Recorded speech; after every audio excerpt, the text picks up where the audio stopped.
Hello दोस्तों, आप सभी का स्वागत है आपके अपने YouTube channel JP math and science classes में। दोस्तों, आज हम आपको हिंदी में एक हिंदी व्याकरण का टॉपिक समास पढ़ाएंगे। कारक का 4 को भेद छूट गया है, उसको हम अगले वीडियो में कंप्लीट करेंगे।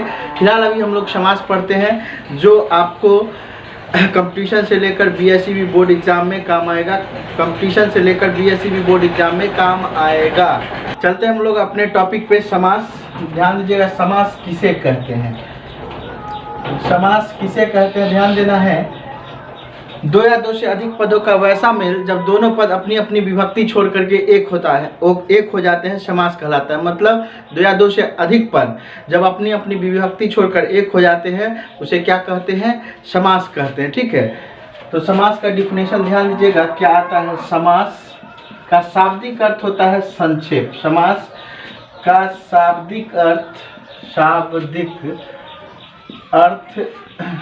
संक्षेप होता है। समास का शाब्दिक अर्थ संक्षेप है, इसकी परिभाषा संक्षेप होता है। समास का परिभाषा हम लोग लिखते हैं दो या दो से अधिक पद। इसका डिफिनेशन देखिएगा, समास का परिभाषा में क्या आता है, ध्यान देना है। समास का परिभाषा है कि दो या दो से अधिक पद, दो या दो से अधिक पद जब अपनी अपनी विभक्ति छोड़कर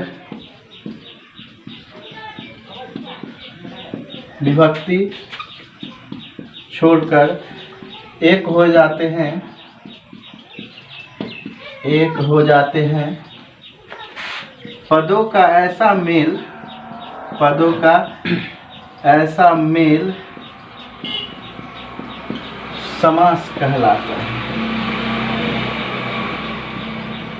जब दो या दो से अधिक पद अपनी अपनी विभक्ति छोड़कर एक हो जाते हैं, पदों का ऐसा मेल समास कहलाता है। ध्यान दीजिएगा, जैसे विद्या और अर्थी, ठीक है, ये दो पद हैं और ध्यान देना है, ये दोनों पद जब अपनी अपनी विभक्ति छोड़ करके क्या हो जाते हैं?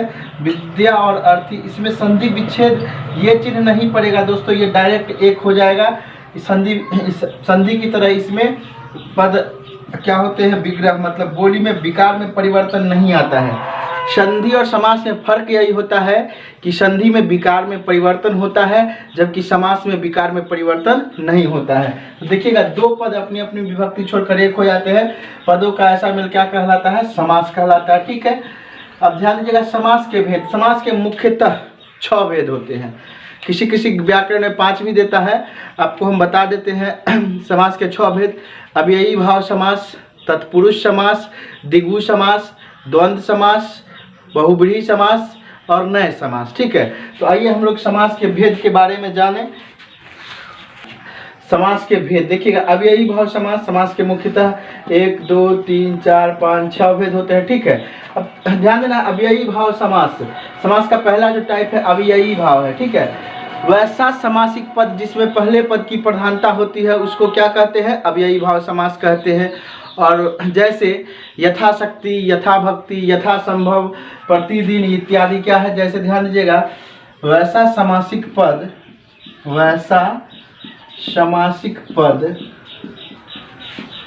जिसमें पूर्व पद की प्रधानता हो,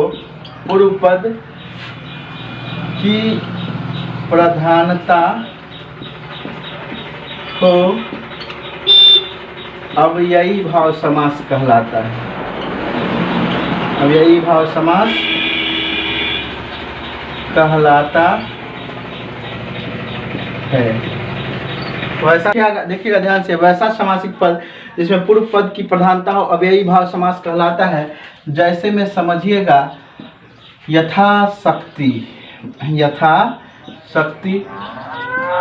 इसका जो विग्रह करेंगे तो शाब्दिक अर्थ बनता है यथाशक्ति का मतलब अपनी शक्ति के अनुसार। ठीक है, यथासंभव, अब जहाँ तक आपसे संभव हो, मतलब यथासंभव,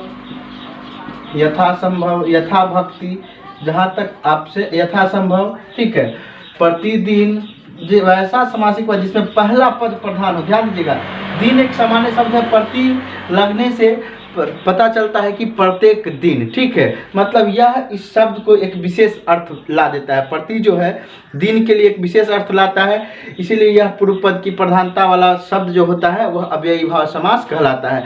अगला टाइप चलते हैं तत्पुरुष समास।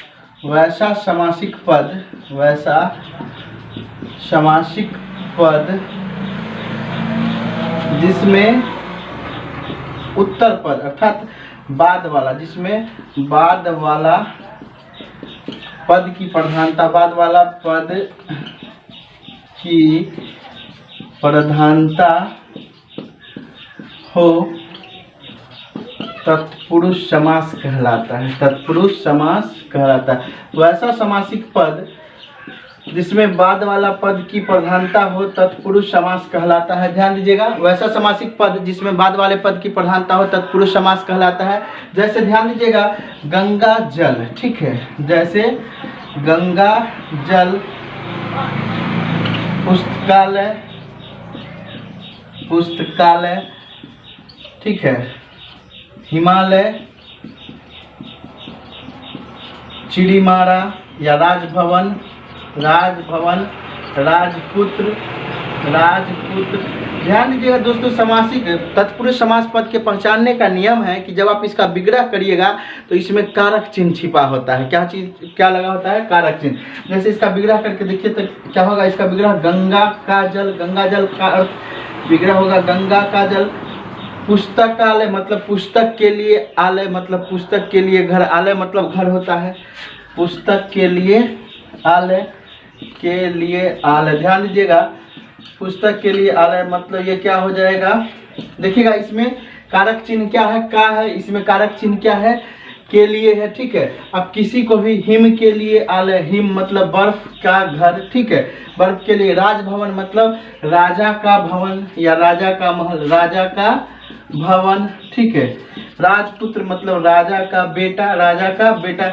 मतलब वैसा समासिक पद जिसको विग्रह करने पर कारक चिन्ह छिपा हो या आता हो तो वह तत्पुरुष समास कहलाता है। तो आप एग्जाम्पल से तत्पुरुष समास को पहचान सकते हैं विग्रह करके। चलिए अगला टॉपिक पे चलते हैं। तो दोस्तों अगला टॉपिक है द्विगु समास। तो वैसा समासिक पद जिसमें पूर्व पद संख्यावाचक हो उसे द्विगु समास कहते हैं, ठीक है। वैसा समासिक पद जिसमें पूर्व पद संख्यावाचक हो उसे द्विगु समास। जैसे त्रिभुज मतलब तीन भुजाओं का समाहार, ठीक है। त्रि मतलब तीन, भुज मतलब भुजा, मतलब तीन भुजाओं के समाहार को त्रिभुज। त्रिभुवन मतलब त्रि मतलब तीन, भुवन मतलब मालिक, जो तीनों लोक का मालिक हो उसको क्या कहते हैं, त्रिभुवन कहते हैं। त्रिनेत्र मतलब जो वैसा व्यक्ति जिसके पास तीन नेत्र हो, जैसे भगवान शंकर, ठीक है।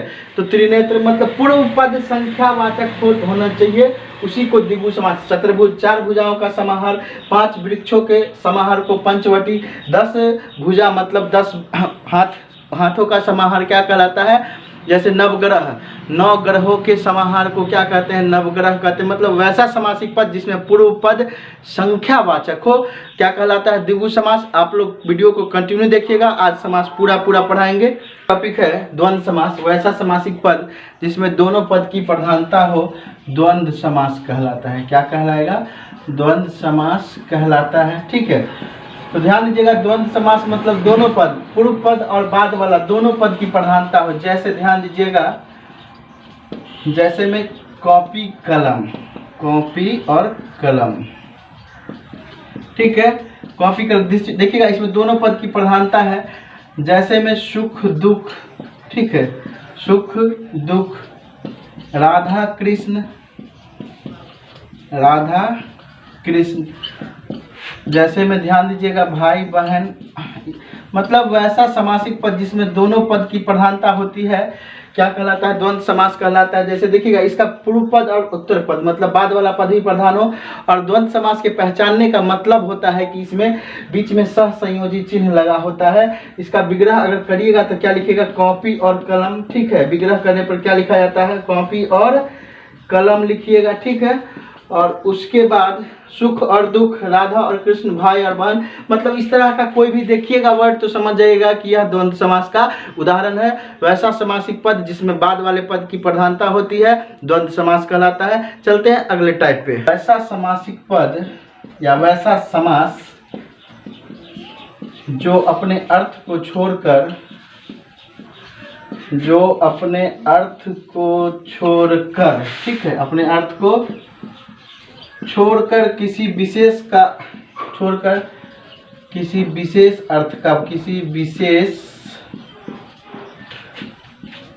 का बोध कराता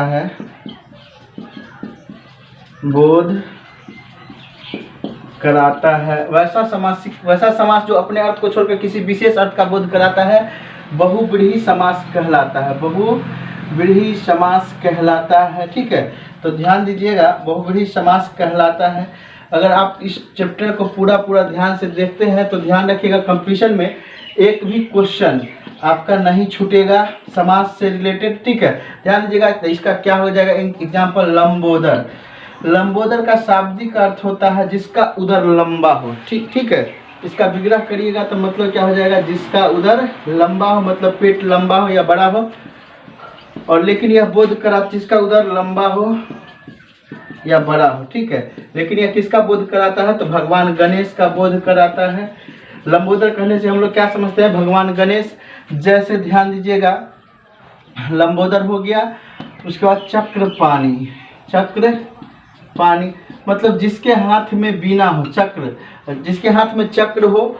ठीक है, पानी मतलब हाथ होता है, एक इस पानी का मतलब, तो यह किसका बोध कराता है, चक्र पानी, भगवान विष्णु का या कृष्ण का। ठीक है, इसका अर्थ लिखिएगा, जिसके हाथ में चक्र हो। ठीक है, जिसके हाथ में चक्र हो। ठीक है, जैसे क्या और लिख सकते हैं, पीताम्बर, जिसका वस्त्र पीला हो, भगवान विष्णु। श्वेतांबर, जिसका वस्त्र उजला हो, क्या, सरस्वती का श्वेतांबर। ठीक है, श्वेतांबर। उसके बाद इस तरह से आप लोग देख सकते हैं, वैसा समासिक पद जो अपने अर्थ को छोड़कर किसी विशेष अर्थ का बोध कराता है, वो उसे क्या कहते हैं, बहुव्रीहि समास कहलाते हैं। जैसे लंबोदर, चक्रपाणी, बिना पानी, पीताम्बर, श्वेतांबर इत्यादि। ठीक है, चल, वैसा समासिक पद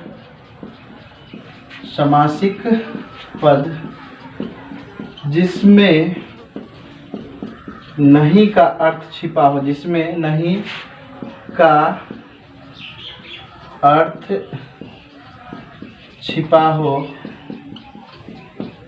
नए समास कहलाता है। नए मतलब नहीं, नए समास कहलाता है। जैसे ध्यान दीजिएगा, वैसा पद जो नहीं के अर्थ का बोध कराता हो, जैसे अज्ञान, जिसके अज्ञान, जैसे अज्ञान या अज्ञानी। ठीक है, अज्ञानी मतलब जिसके पास ज्ञान नहीं हो। ठीक है, इसका विग्रह क्या हो जाएगा, जिसके पास ज्ञान न हो, जिसके पास ज्ञान न हो मतलब पढ़ा न हो। ठीक है, जिसके पास ज्ञान न हो। अनपढ़, जो पढ़ा न हो। ठीक है, अनपढ़ जो पढ़ा न हो, उसके लिए क्या कहेंगे, अनपढ़ जो पढ़ा न हो, मतलब जो नहीं के अर्थ का बोध कराता है उसे क्या कहते हैं, नए समास कहते हैं। जैसे अनजाना, जिसे कोई नहीं जानता है उसको क्या कहते हैं, अनजाना कहते हैं।